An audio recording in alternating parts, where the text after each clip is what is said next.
હવે આપણે પાર્ટ 2માં 25 સુધી આપણે બધા ભણી ચૂક્યા હતા. હવે ધોરણ 9નું અસાઇનમેન્ટનું આપણે પાર્ટ બી અહીંયાથી ચાલુ કરીએ સેક્શન બીમાં 26થી. ચલો પહેલું શું છે તો px 2 plus x plus 2x² minus એક્સની 3 એમાં એક્સ બરાબર 2ની કિંમત મેળવવાની છે. તો એક્સ બરાબર 2ની કિંમત એટલે એક્સ બરાબરની 2ની કિંમત જ્યાં એક્સ દેખાય ત્યાં શું મૂકવાના તમારે 2 મૂકવાના છે.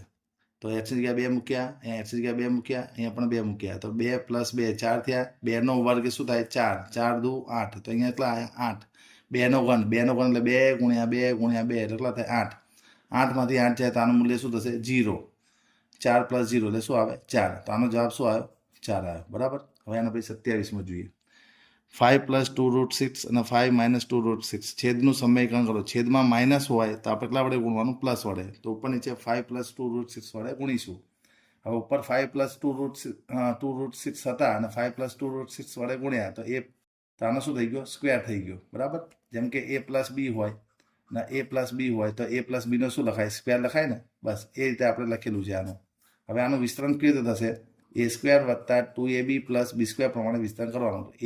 a નો સ્ક્વેર 2ab પ્લસ bનો સ્ક્વેર. ચલો 5નો સ્ક્વેર શું થશે 25 થશે. 5 દુ 10, 10 દુ 20, 20√6.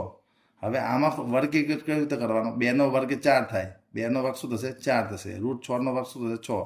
બંનેનો ગુણાકાર કરશો એટલે કેટલા આવશે 24. બરાબર.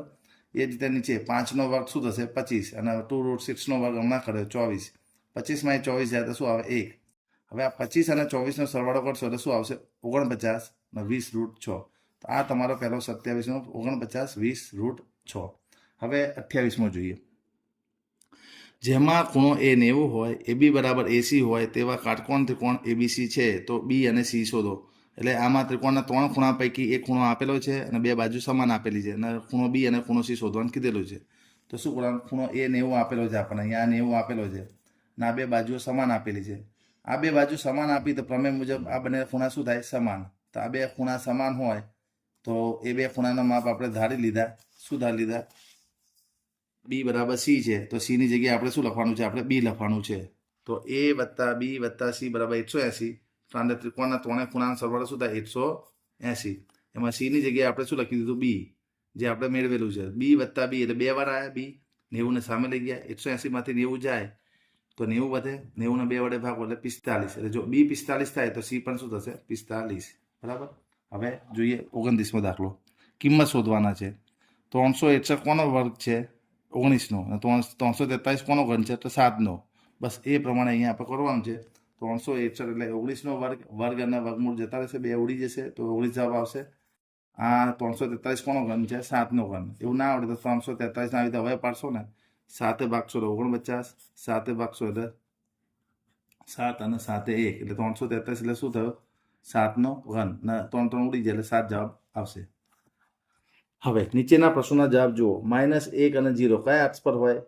x એ y એમ 0 હોય તો એ x અક્ષ પર હોય અને -3 અને -4 બંને ઋણ હોય તો કયા ચરણમાં હોય ત્રીજા ચરણમાં હોય. તો -1 અને 0 છે એટલે x અક્ષ આવે. બરાબર. બંને ઋણ હોય તો ત્રીજા ચરણમાં આવે. એ આપણે પહેલા જમાં શીખી ગયા હતા આપણે. બરાબર. હવે એના પછી 5 સેમી ત્રિજ્યાવાળા વર્તુળના કેન્દ્રથી જીવાનું લંબ અંતર 3 સેમી હોય તો જીવાનું માપ શોધો. બરાબર. તો એમાં ત્રિજ્યા કેટલી છે 5 સેમી છે. જીવાથી લંબ અંતર કેટલું છે 3 સેમી અને જીવાની લંબાઈ શોધવાની છે. તો 5 સેમી ત્રિજ્યાવાળા વર્તુળના કેન્દ્રથી લંબ અંતર 3 સેમી તો જીવાનું માપ શોધવાનું છે. તો OM બરાબર આ શું થયું કેન્દ્રથી અંતર થયું આ થયું લંબ અંતર. બરાબર. અને ત્રિજ્યા આપણી કેટલી થઈ ગઈ 5. ત્રિજ્યા બરાબર 5 છે. તો આપણે શોધવાનું શું છે પહેલા AM મળશે કારણ કે OM લંબ એ બી દોર્યું છે આપણે. તો OM લંબ એ બી દોરતા ત્રિકોણ કેવો થઈ ગયો કાટકોણ ત્રિકોણ. તો પાયથાગોરસ પ્રમાણે શું થશે OA² બરાબર OM² વત્તા AM². ફરીથી OA² બરાબર શું લખાય OM² વત્તા AM². OA નું માપ કેટલું છે 5 તો અહીંયા 5 મૂક્યું. OM નું માપ કેટલું છે 3. 5નો વર્ગ 10 નહીં લખવાનો 5 ગુણ્યા 5 થાય એટલે કેટલા થાય 25. 3નો વર્ગ શું થાય 9. 9 ને સામે લઈ જાઓ એટલે 25 - 9 બરાબર 16. તો AM બરાબર 16નું વર્ગમૂળ શું થશે 4 સેમી. આ થયું તમારે AM નું મૂલ્ય મળ્યું 4. હવે આપણે જીવા શોધવાની છે. તો જીવા AB બરાબર 2 ગુણ્યા શું થશે AM. એટલે 2 ગુણ્યા 4 4 દુ 8 સેમી તમારો જવાબ આવશે. કયો જવાબ આવશે 8 સેમી તમારો જવાબ આવશે. બરાબર છે. ચલો હવે એના પછી 12x² - 7x + 1 અવયવ પાડો. બરાબર, તો શું કરવાનું છે?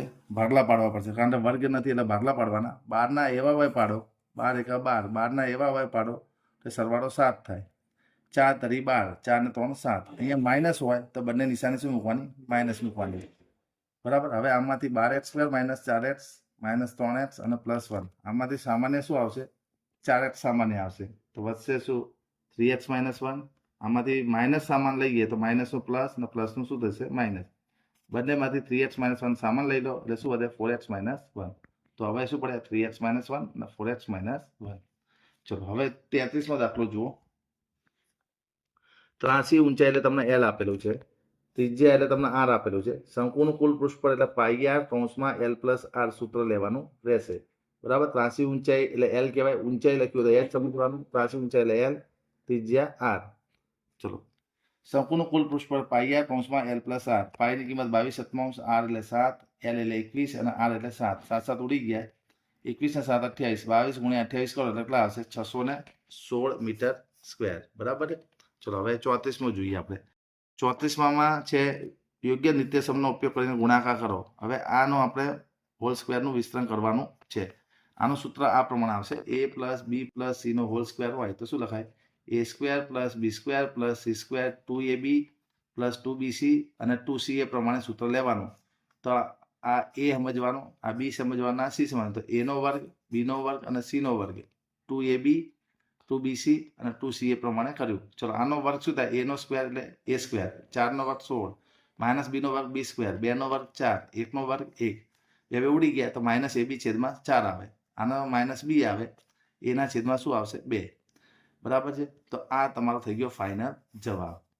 હવે 35માં કીધું છે તો -12 0નું ઉગમ બિંદુથી અંતર. આ 10મામાં બી આવે છે. આયરો ધ્યાન રાખજો. ઉગમ બિંદુથી અંતર કીધું હોય તો અંતર કીધું વર્ગમૂળમાં x² + y² લેવાનું.